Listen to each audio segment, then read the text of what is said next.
इसके अलावा दक्षिण भारत में मध्यकाल में जो साम्राज्य हुए वो थे विजयनगर और बहमनी। ऐसे दो राज्य जो अर्श पर गए और फर्श पर दोबारा आ गए। अर्श से फर्श तक का सफ़र किया, पहले फर्श से अर्श तक गए और अर्श से फिर से दोबारा अर्श पे आ गए।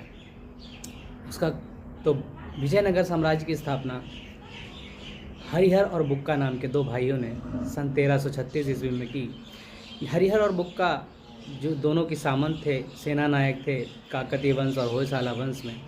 लेकिन होयसाला वंश और काकतीय वंश के डिक्लाइन पर, पतन के पर इन्होंने अपना एक अलग साम्राज्य बनाया जिसको नाम दिया गया विजयनगर, जो कि हमारे लिए एक धरोहर भी छोड़ के गया है जिसे हम्पी भी कहते हैं, जो यूनेस्को के वर्ल्ड हेरिटेज साइट में इंक्लूडेड है।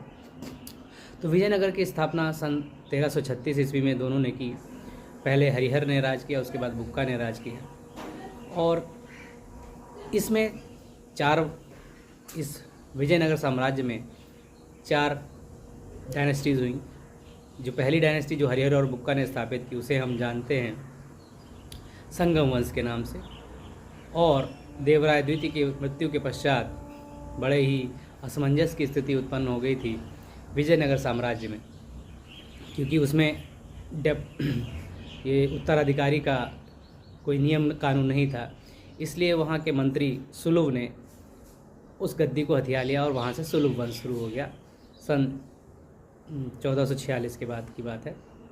सुलभ वंश के बाद ज़्यादा दिन चला नहीं सुलभ वंश। उसके बाद Krishnadeva Raya, most important personality of the Vijayanagara empire, इस कृष्णदेव राय ने गद्दी पर बैठे और वहाँ से शुरू हुआ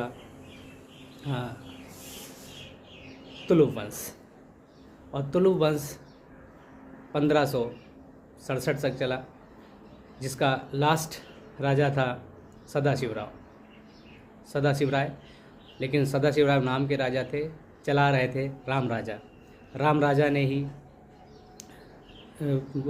बन्नीहट्टी का युद्ध लड़ा, जो कि 1565 में हुआ और जिसमें बहमनी साम्राज्य की जीत हुई। बहमनी साम्राज्य तो पहले ही बिखर गया था, सन 1485 तक सारा साम्राज्य टूट गया था और उसमें 5 में विभाजित हुए गोलकोंडा, बीदर, अहमदनगर, बरार, बीजापुर, इन 5 में टूट गया था। इन्हीं में से 3 के साथ बीजापुर, गोलकोंडा और अहमदनगर के साथ विजयनगर का युद्ध हुआ, बन्नीहट्टी का युद्ध, जिसे राक्षस तांगड़ी का युद्ध भी कहते हैं, तालीकोटा का युद्ध कहते हैं।